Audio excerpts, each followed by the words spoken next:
Akkam jirtu hordoftoota YouTube Anisco odeeffannoowwanii fi sagantaawwan YouTube keenya kanaan isiniif dhiyeessuuf jenne keessaa tokko quba qabdu. Sagantaa quba qabduu har'aatiin biyyoota wal fuudhuun baay'ee itti dhiifame. Qananii moo waan biraati? Biyyoota namni wal fuudhuun itti hir'atuyyuu miti itti baay'ee xiqqaatee irraanfatamuurra ga'e addunyaa kanaarratti beekaman keessaa kurnan sadarkaarra jiran kurnaffaarraa hanga tokkoffaatti quba qabdu jechuun isin biraan ga'uuf deemna. Kurnaffaa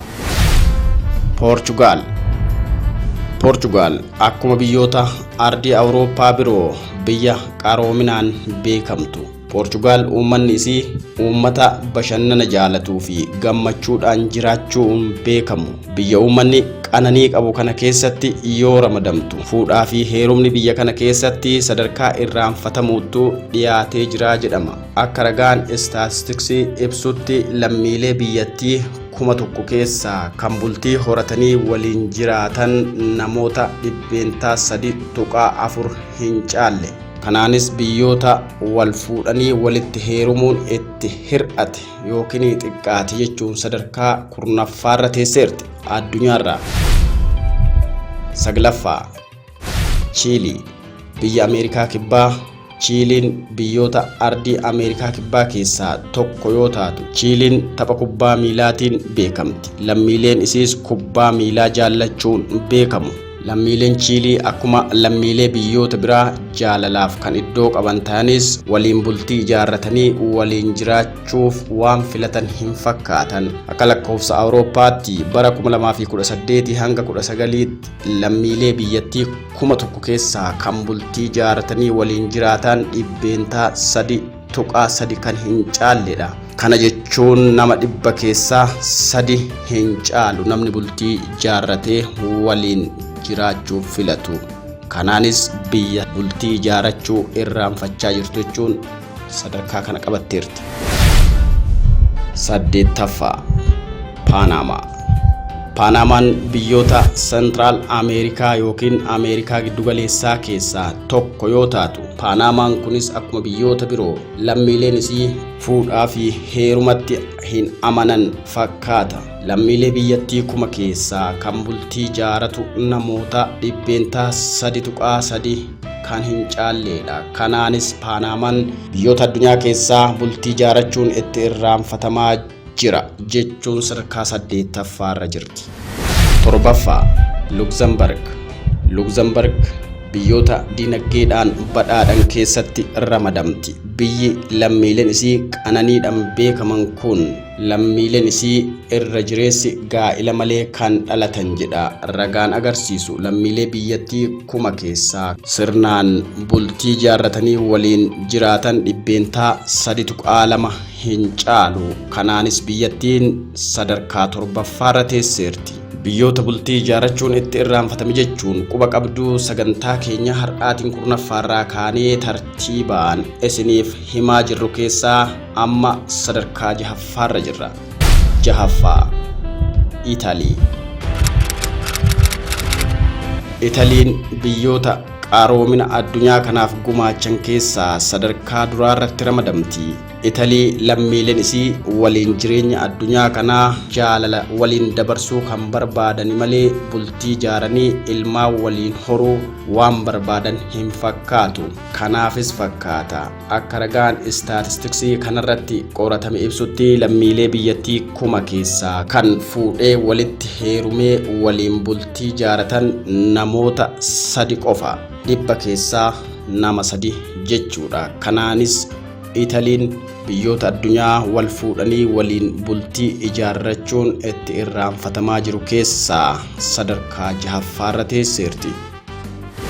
5ffaa Arjeentinaan biyya ardii Ameerikaa Kibbaatti kan argamtu yoo taatu, kubbaa miilaatiin taphattoota addunyaa irratti beekaman Maaradoonaa hanga Liyoonel Meesiitti gurra itti godhaniin beekamti.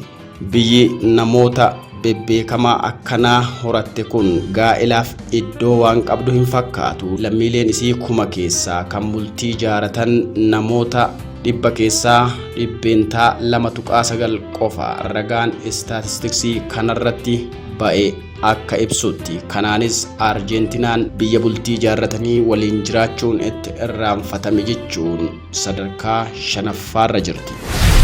Arfaffaa Uraagaay. Uraagaayis biyya Ameerikaa kibbaa yoo taatu, Uraagaay lammiileen isii jaalalaan yeroo isaanii dabarsuun filatu. Haa ta'u malee wal fuudhanii waliin bultii ijaarrachuuf fedhii hin qaban.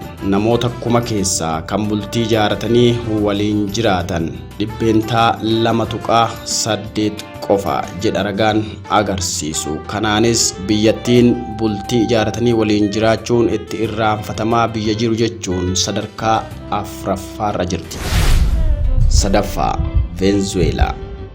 Biyyoota ardii Ameerikaa kibbaa keessaa takka Venezuelaanis biyyoota shamaran babbareedduu qabaachuun beekamtu. Venezuelaan biyya akkasuma waliin jiraatanii walirraa horuu malee bultii ijaarrachuun itti irraanfatame ta'uun sadarkaa 3ffaarra jirti. Kan Venezuelaa sababa waan qabu fakkaata. Sababii qaala'insa jireenyaati. Namoonni wal fuudhanii waliin jiraachuu waan itti ulfaateef akkasumaan jaalalaan waliin dabarsuu filatanii sababni jedhu hin ka'a biyya Venezuelaatti. Kanas ta'ee san biyyattiitti shamaraa fi dhiirri akkasumaan jaalalaan waliin jiraachuu fi waliin dabarsuu malee wal fuudhanii bultii horachuun irraanfatameera. Biyyi kun jireenya akkanaatiin sadarkaa 3ffaarra jirti. Namoota kuma keessaa kan bultii horatee waliin jiraatu Venezuelaatti dhibbeentaa 2.6 hin caalu. Lammaffaa Peeruu. Biyyoonni ardii Ameerikaa kibbaa waan aadaa kana walirraa dhaalaa jiran fakkaata. Peeruunis biyyoota ardii Ameerikaa kibbaa keessaa takka yoo taatu, Peeruun fuudhaaf heerumaaf baay'ee caccaba waan qabdu hin fakkaatu. Namuu akkuma wal jaalateen hanguma waliin jiraatee walirraa akkuma carraa ilmoo horata malee fuudhanii waliin jiraachuun achitti irraanfatameeyyu fakkaata. Akka ragaan istaatistiksii bara 2018 hanga 19 ba'e ibsutti namoota kuma keessaa Peeruutti kan bultii horatanii waliin jiraatan namoota dhibbeentaa 2.5 hin caalleedha. Kanaanis biyyattiin sadarkaa 2ffaarra teesseerti. Biyya akkanumaan namni wal horee walitti horu. Tokkoffaa Qaataar. Qaataar biyya ardii Eeshiyaati. Tan albuuda zayitaa fi gaaziidhaan beekamtu. Qaataar biyyoota fuudhaa fi heerumaaf dhimma hin qabne jechuun sadarkaa duraarratti argamti. Biyyi Qaataar biyyoota baha fagoo amantaan illee baay'ee itti jabaachuu danda'a jedhamee yaadamu taatus biyya wal fuudhanii waliin jiraachuu hin filanne ta'uun biyyoota addunyaarraa sadarkaa 1ffaarra jirti Qaataar. Egaa hordoftoota YouTube Aniskoo qophii quba qabduu YouTube kanaan yeroo maraa wal duraa duubaan isin biraan geenyu keessaa sagantaa jalqabaa har'aatiin biyyoota wal fuudhanii waliin jiraachuu caala akkanumaa waliin jiraachuu filatanii fuudhaaf heerumni itti xiqqaachaa jiru jechuun sadarkaan addunyaarra ta'an kurnan keessaa kurnaffaarraa hanga tokkootti wal duraa duubaan isin biraan geenyaa kan jenne kanumaan xumurre. Quba qabduu keenya itti aanuun waan biraatiin dhufnaa. Fayyata.